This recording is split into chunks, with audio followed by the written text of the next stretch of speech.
మీ ఇల్లు ఎప్పటికీ పటిష్టంగా ఉండాలనుకుంటున్నారా? కాన్ లైఫ్ కెమికల్‌తో ఇది సాధ్యం. ఈ నంబర్‌ను సంప్రదించండి. నేను చాలా రోజుల నుంచి ముఖ్యంగా తెలుగుదేశం నాయకులందరికీ, కార్యకర్తలందరికీ నేను చాలా రోజుల నుంచి మనసిప్పి పంచుకోవాలనుకుంటా ఉన్నాను. ఇది చాలా రోజుల నుంచి ఎప్పుడన్నా సరే ఇలాంటి సమయం సందర్భం వచ్చినప్పుడు నేను ఎందుకు మన తెలుగుదేశం పార్టీకి నిలబడ్డాను, దేనికని చెప్పడానికి మనసిప్పి చెప్పుకోవాలి మీ అందరికీ అని అనుకున్నాను. అంటే నేను ఎలాంటి వ్యక్తిత్వం ఉన్నాడని చెప్పడానికి. పాలిటిక్స్లో సహజంగా మీ అందరూ నాయకులు, మండల స్థాయి నాయకులు, పంచాయతీ స్థాయి నాయకులు, మన పార్టీ ఎదగాలనుకుంటాం తప్ప వేరే పార్టీ ఎదగాలని అనుకోం. సహజం ఇది అందరికీ. మీరు ఒప్పుకుంటారు ఆ మాటకి? మన పార్టీ ఎదగాలనుకుంటాం తప్ప వేరే పార్టీ ఎదగాలనుకోం. కానీ నాకు చంద్రబాబు గారి మీద చాలా అపారమైన గౌరవం, మనస్ఫూర్తిగా. ఎందుకంటే ప్రతి నాయకుడితోటి మనకి ఇష్టపడే అంశాలు ఉంటాయి, విభేదించే అంశాలు ఉంటాయి. ఆయనతో నాకు విభేదించే అంశాలు తక్కువ, సమ్మతి తెలిపే అంశాలు ఎక్కువ నాకు. కాకపోతే ఒకసారి సహకారం, సంఘర్షణ మధ్యలో సరైన మాట తీరు లేకపోతే, సరైన మనం కూర్చొని సమన్వయపరిచే వ్యక్తులు లేనప్పుడు కొంచెం ఇబ్బంది గురవుతుంది.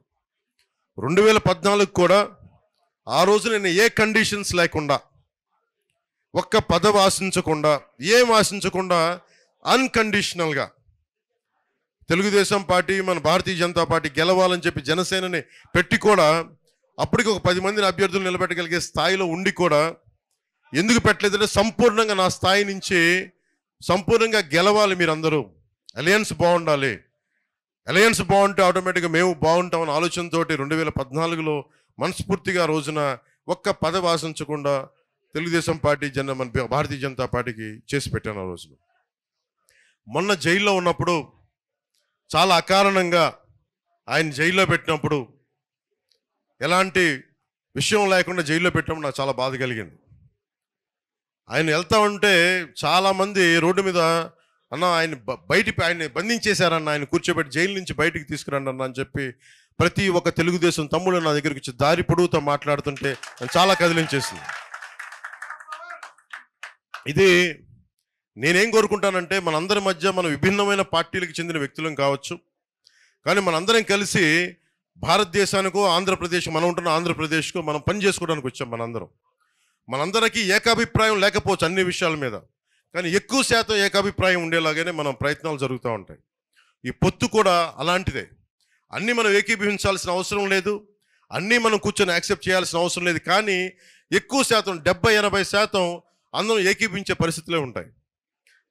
నాకు ఎదుగుదల ఉండి కూడా ఎందుకు నన్ను నేను కుదించుకొని 25 స్థానాలకు ఎందుకు కుదించుకున్నానంటే, మీ దగ్గర బలమైన స్ట్రక్చర్ ఉంది తెలుగుదేశం పార్టీకి. మేము స్ట్రక్చర్, మా దగ్గర యువత బలం ఉంది, మా దగ్గర కొట్లాడే బలం ఉంది, మా దగ్గర కొట్లాడే శక్తి ఉంది.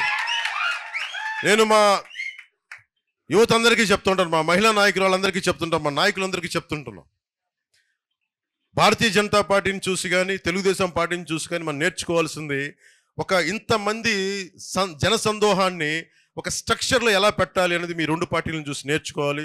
తెలుగుదేశం పార్టీని చూసి పదే నేను చెప్తా ఉంటాను. ఎందుకంటే ఎవరైనా సరే నేర్చుకోవడం మీద, ఎవరి దగ్గర ఇచ్చిన పాఠాలు నేర్చుకోవడానికి జనసేన మేమందరం సంసిద్ధంగా ఉంటాం.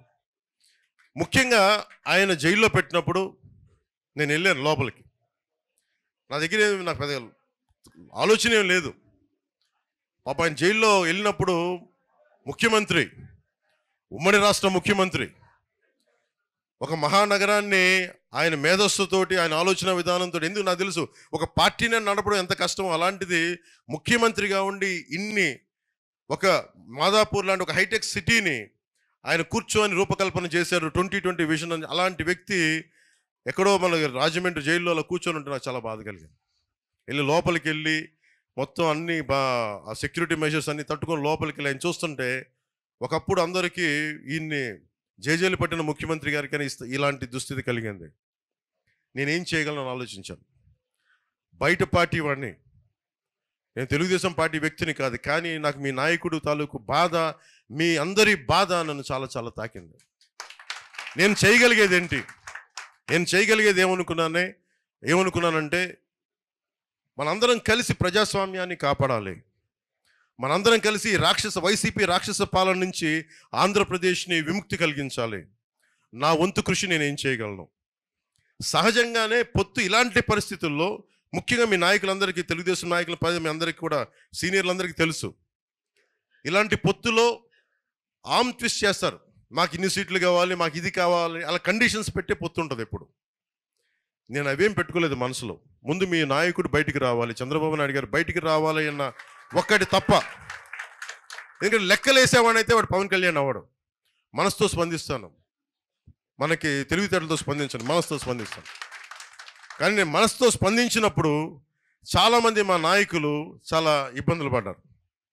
ఇప్పుడే మనకి మండపేట నుంచి కూడా లీలాకృష్ణ గారు సర్వేశ్వరరావు గారితో కూర్చొని మాట్లాడుతున్నారు. ఒకసారి ఆయన సర్వేశ్వరరావు గారు చెప్తా ఉన్నారు, మీరు చాలా పెద్ద హృదయంతో చేశారంటే లీలాకృష్ణ గారు అంటా ఉన్నారు. సుమన్ టీవీలో మీ పర్సనల్ అండ్ బిజినెస్ ప్రమోషన్స్ కోసం కింది నెంబర్కి కాంటాక్ట్ చేయండి.